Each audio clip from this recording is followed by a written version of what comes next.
Assalamualaikum warahmatullahi wabarakatuh. Sahabat-sahabatku, sudahkah kita mengetahui bahwa kitab tafsir tidak hanya disusun oleh ulama-ulama muslim Timur Tengah saja?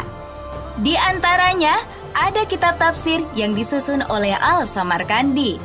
Ia adalah seorang mufasir berkebangsaan Uzbekistan, sebuah negara pecahan Uni Soviet. Di negara ini juga salah satu penghimpun hadis terkemuka dimakamkan, yaitu Imam Bukhari. Uzbekistan sendiri pernah menjadi pusat kebudayaan Islam pada abad 8 Hijriah. Kini salah satu warisan yang masih ada terletak pada kemegahan arsitektur masjid-masjid dan madrasah-madrasahnya. Untuk ulasannya, simak video ini sampai akhir.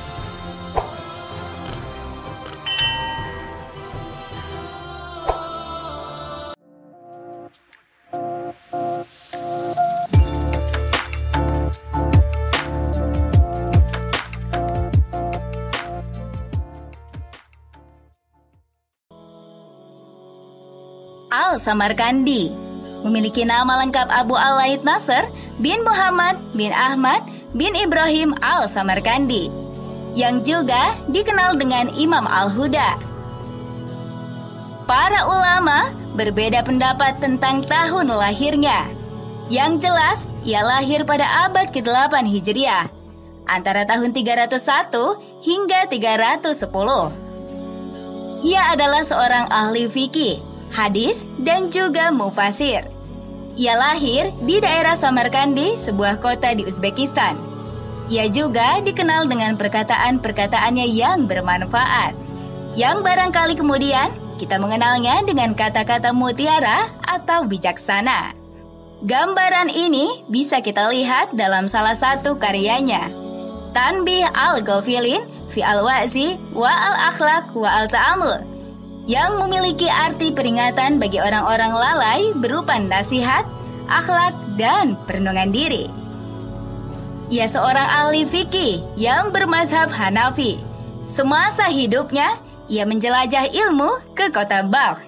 Ia berguru kepada sejumlah orang, di antaranya Abu Ja'far al-Hindiwani, Muhammad bin Fadl al-Balkh, Khalil bin Ahmad bin Ismail, dan Muhammad bin Husain al-Hadadi.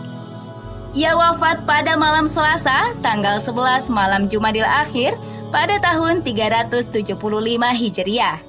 Ia dikuburkan siang hari berdekatan dengan kuburan gurunya, Abu Ja'far al-Hindiwani.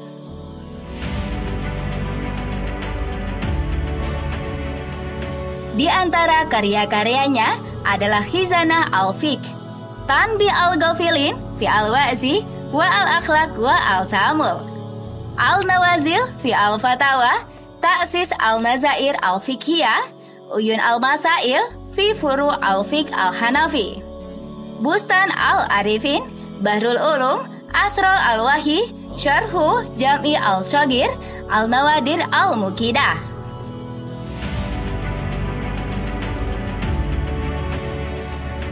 Dalam ranah usuluddin, Al-Samarkandi merupakan ulama yang piawai pada zamannya. Dalam bidang ilmu tajwid, beliau juga terkenal sebagai sosok pendebat ulung. Al-Samarkandi memiliki murid-murid yang banyak. Sebagian ada yang mengambil periwayatan kitab dari Al-Samarkandi. Di antara mereka adalah Luqman bin Hakim al-Firgani, Nu'aim al-Khatib Abu Malik, Muhammad bin Abdurrahman al-Zubairi, Ahmad bin Muhammad Abu Sahal, Thohir bin Muhammad bin Ahmad al-Hadadi.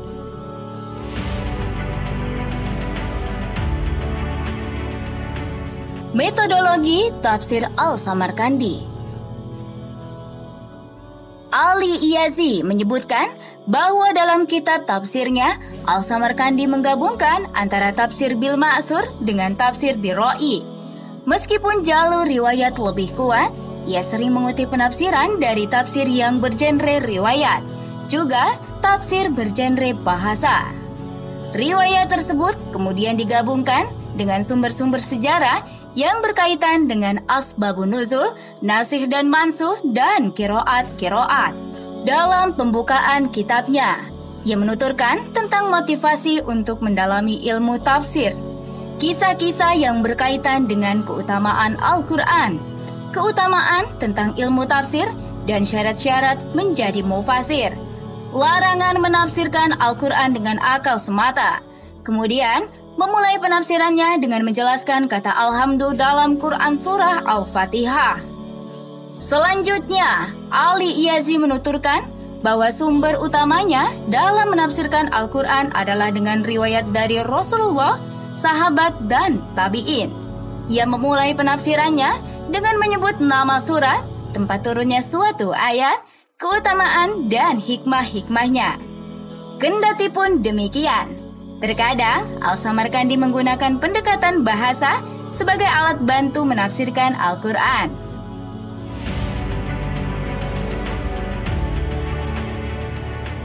Al-Zahabi menyatakan bahwa dalam kitab tafsir ini tidak sedikit riwayat yang tidak dituliskan sumbernya. Juga sambungnya, terkadang tidak ditemukan komentar Al-Samarkandi terhadap riwayat yang dianggap bertentangan satu sama lain. Sebagaimana tafsir Ibnu Jarir Al-Tabari, tafsir yang satu zaman dengan tafsir Al-Samarkandi. Dalam kitabnya Bustan Al-Arifin, Al-Samarkandi menyebutkan bahwa alasannya tidak mencantumkan sanad periwayatan secara lengkap adalah untuk mempermudah para pembaca dan penulis tafsir, terutama untuk mempermudah orang awam dalam mengambil manfaat dari sebuah penafsiran. Terkadang, ia menafsirkan Al-Quran dengan mengutip hadis yang lemah, seperti mengutip pendapat dari Al-Kalbi dan Al-Suddi. Dalam menyikapi hal ini, Al-Samarkandi tidak memberikan komentar sedikit pun, baik komentar yang mendukung atau komentar yang menolak. Selain itu, ia juga terkadang menafsirkan Al-Quran dengan riwayat Israiliyat, tanpa menjelaskan segi kelemahannya yang isinya bertentangan dengan riwayat yang sahih juga logika.